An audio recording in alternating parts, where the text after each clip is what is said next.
Greater Good Radio. Connect, learn, heal, and grow.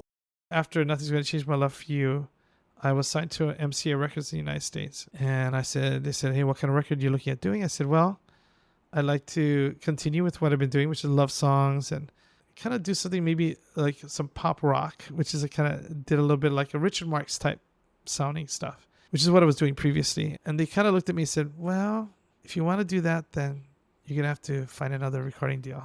And I just purchased my own house on Kauai, that I didn't buy it cash. I didn't have enough to do that, but I put a down payment on it. And I was in a tough situation. And they basically told me, hey, look, your music that you're doing, it's of yesteryear. It's done. Like, we're either doing, right now it's grunge or it's hip hop, one of the two. And the person I spoke to at the label said, look, you can do a hip hop record or you don't have a deal.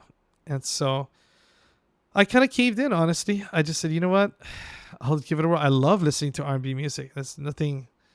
I love it, but I've never really kind of performed it and do some singing of it, but not hip hop anyway. But anyway, I went through with it. And the weird part is, with the power of a recording label behind you 100%, Bobby Brown was on the same label, MCA Records.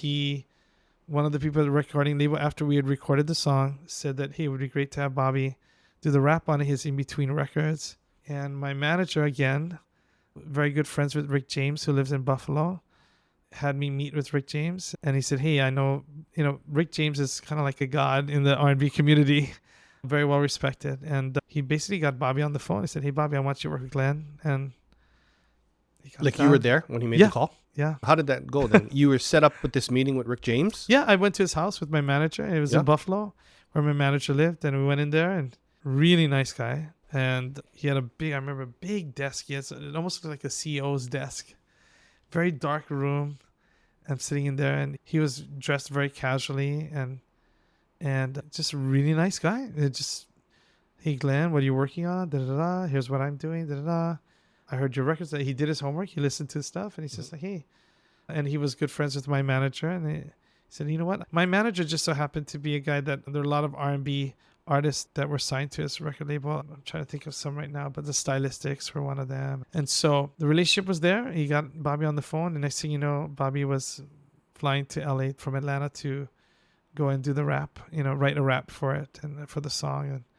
And then as soon as MCA Records got it, I saw the power of what it means to have a major recording label say, we're going to make this a hit, because I don't know how quickly it was, but before he knew it, it hit number one. I mean, just really quickly. But in retrospect, my career was mainly based in Europe at the time. And I think it sent the wrong message to a lot of my fans that were in Europe to say, like, looked like a little bit of a sellout. Like, why is he going from love songs and to hip hop? And so you had a channel conflict. I think so. And so what I do tell people all the time is I tell them that try to get your education first.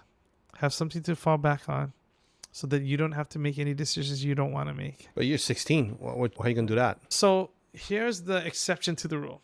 The exception to the rule is that if you get lucky enough as I was, then you take that route. Yeah, I had no choice but to take it, right? You don't sit back and say, I'm not going to go on the Tonight Show and I got to go get an education.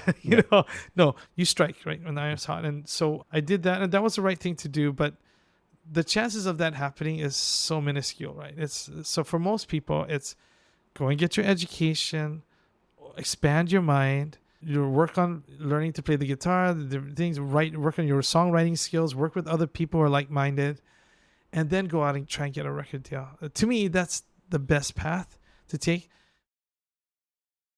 If you resonate with Greater Good Radio, please join our community at www.greatergoodradio.com, where you can get access to exclusive content and offerings. Hope to see you soon.